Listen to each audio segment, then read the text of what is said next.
être restaurée. Alors que le mois du Ramadan touche à sa fin, venons-en au dossier de cette édition consacrée à la décision prise par 30 à 70 000 personnes en France de se convertir à l'islam. Ce sont essentiellement des femmes qui font ce choix. Pour quelles raisons? C'est ce que Pierre Nicolas et Jean-Michel Mière ont demandé à 2 d'entre elles. Écoutons leur témoignage. Géraldine est fière. Fière d'être bretonne, fière d'être française et fière d'être musulmane. Aujourd'hui, quand elle se promène avec ses enfants dans cette cité de l'Essonne, c'est la mosquée qui l'attire, plus l'église. Avant, lors des journées mondiales de la jeunesse, elle lançait des hurrahs au pape, la croix au cou. Pied de nez au Vatican, c'est le 15 août dernier, jour de l'Assomption, qu'elle a finalement choisi d'embrasser l'islam. Elle n'a eu qu'une phrase à prononcer. La ilaha illallah wa Muhammad Rasoul Allah. Excusez-moi pour l'arabe, encore un peu de mal. Il n'y a qu'un seul Dieu et Muhammad est son prophète.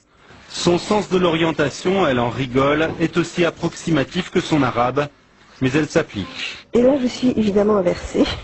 Donc, cette boussole spéciale indique la Mecque. Donc il faut suivre cette direction-là pour la prière.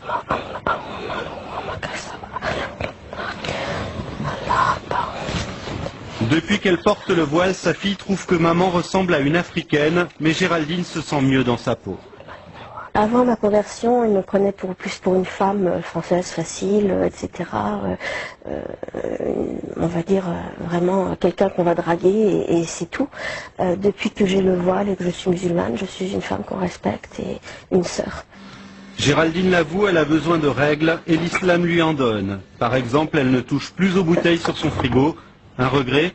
C'est plus quand je mange, par exemple, un plat typique qu'on a l'habitude de servir avec un vin rouge, ou même les huîtres que j'ai mangées dimanche sans muscadet, c'était un petit peu tristounet finalement, puis c'est bien passé avec le citron. La conversion de Valérie est plus ancienne. Élève brillante, doctorante, elle a franchi le pas il y a 2 ans. On ne peut pas dire que ses parents ont mal réagi, mais ce n'était pas non plus le fol enthousiasme dans sa famille. Je dirais pas que ça les a intéressés. C'est-à-dire que je pense pas qu'il y ait une personne dans ma famille qui ait lu un livre sur l'islam depuis ma conversion. Ou qui ait fait une quelconque recherche. C'est plutôt arrête de nous saouler avec ça. Avant même de devenir musulmane, Valérie était choquée par l'interdiction du voile à l'école, choquée aussi par un monde occidental trop matérialiste à son goût.